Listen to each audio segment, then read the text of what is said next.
first grade friends. So what we're going to do today is I'm going to color my beak, and I am going to color my background. So I'm actually going to use two colors. I think I'm going to use like a little bit of yellow and a little bit of blue. I think this little sea blue, this, what is it? Robin's egg blue. Okay. So to start the beak, I'm just going to color down and then up on both sides. So I'm coloring a border. So this is kind of more how we're used to coloring a border. So I colored a border all the way around on the black line. And then I'm going to go and color the middle.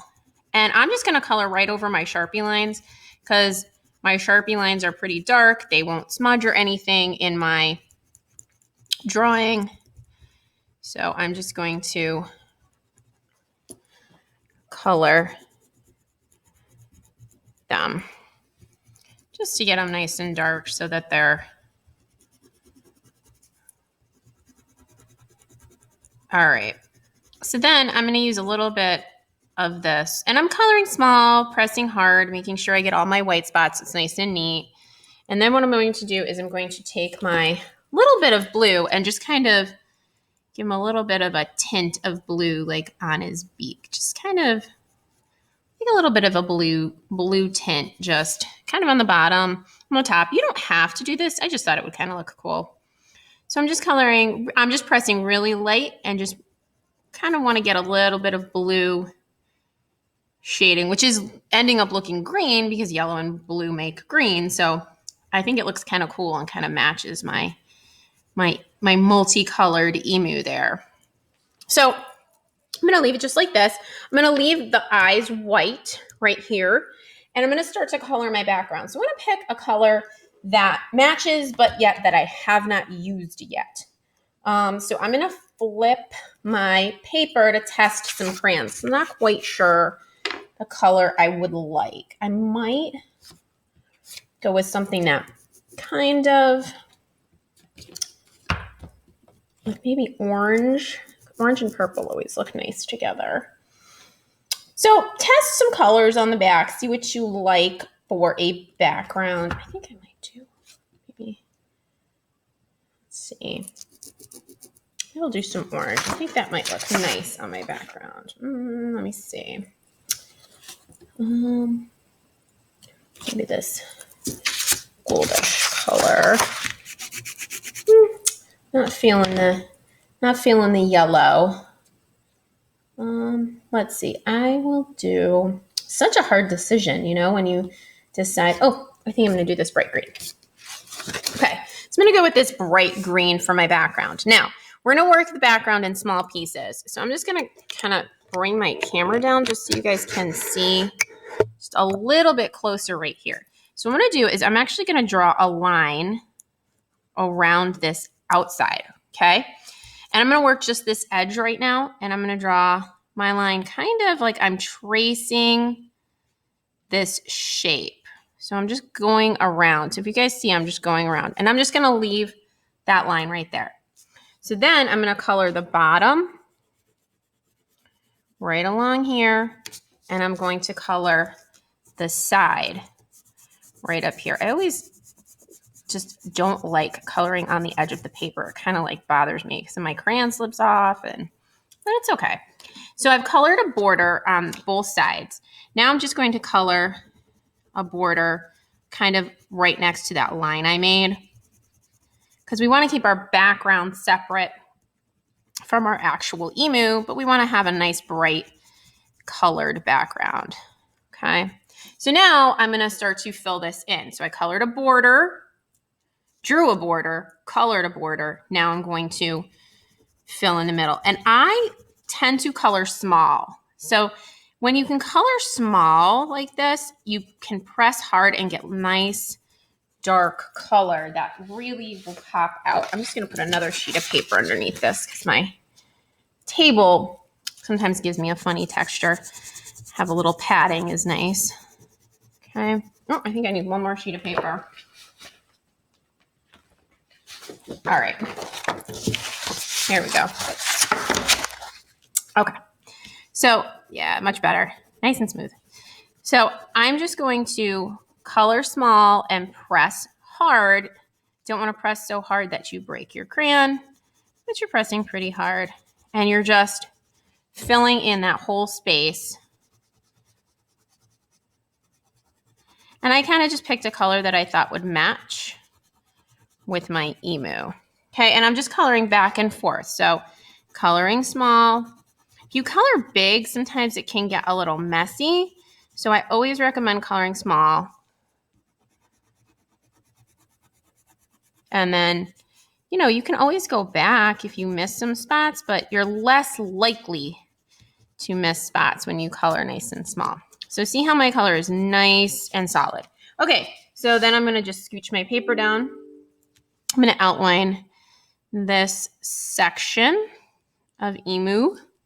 So I'm just kind of, you know, about-ish. So I'm kind of just going around the hair, if you can see. I'm going to color up my side. Nice outline. And I usually will turn my paper to color the top just to make it easier for yourself, right? Why struggle and try to be like all twisted around when you can just turn your paper, right? Makes it so much easier. So don't be afraid to turn your paper, guys.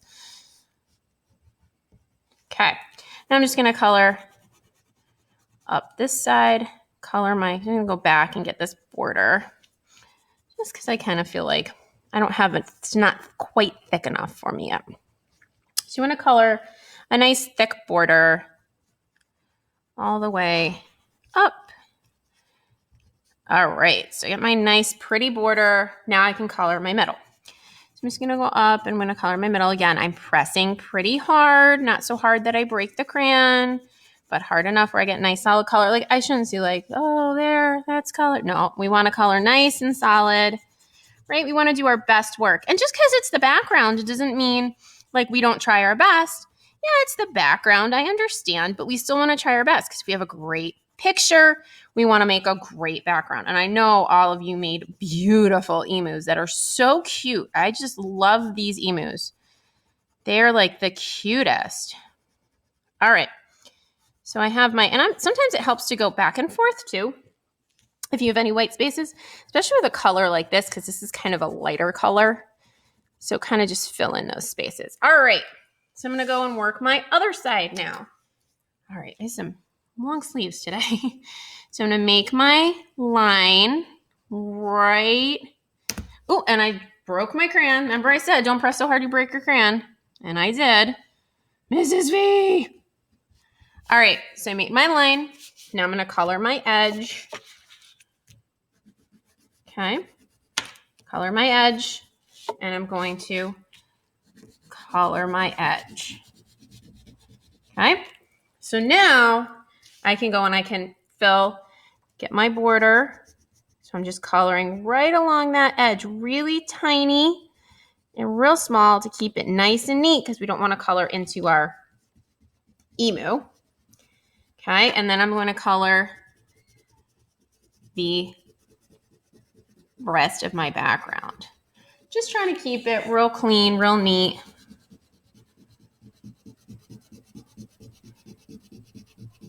Because we want to do like our best, right? We want to keep this like the best we can. Color nice and dark as you can. And I like this kind of yellowy green color. What color is it? It is called green yellow. So I was right when I said it was yellowy green.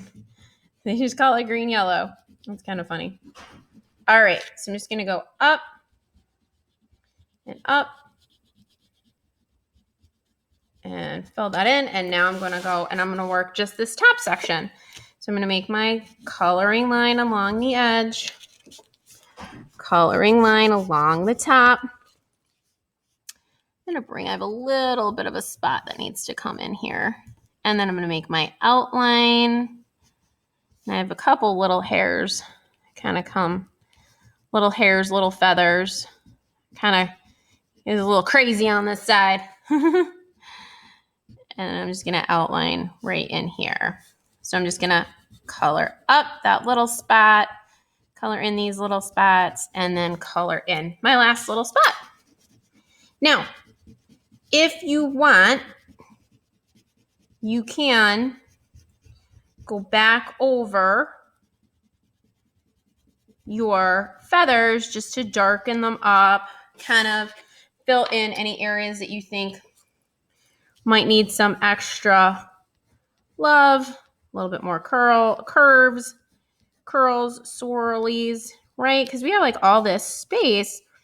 So if you needed a little extra to kind of bring over, and even if you color over on top of your background that you already colored, that's okay too. So you can totally just fill in any spots that may need it, and you can color over your background. And because it's already there, it's like you don't have to worry about coloring around it because you're coloring over it.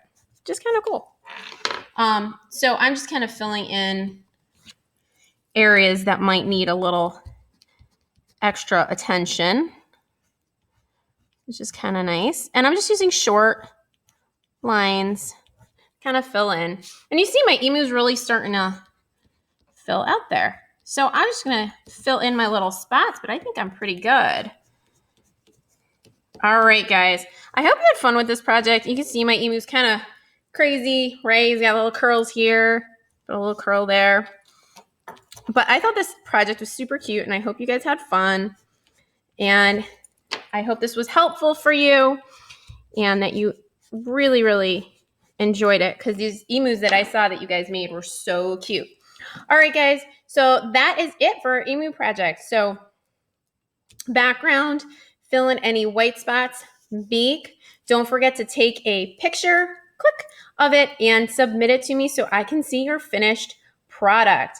Okay, guys, have a great rest of your day. Bye.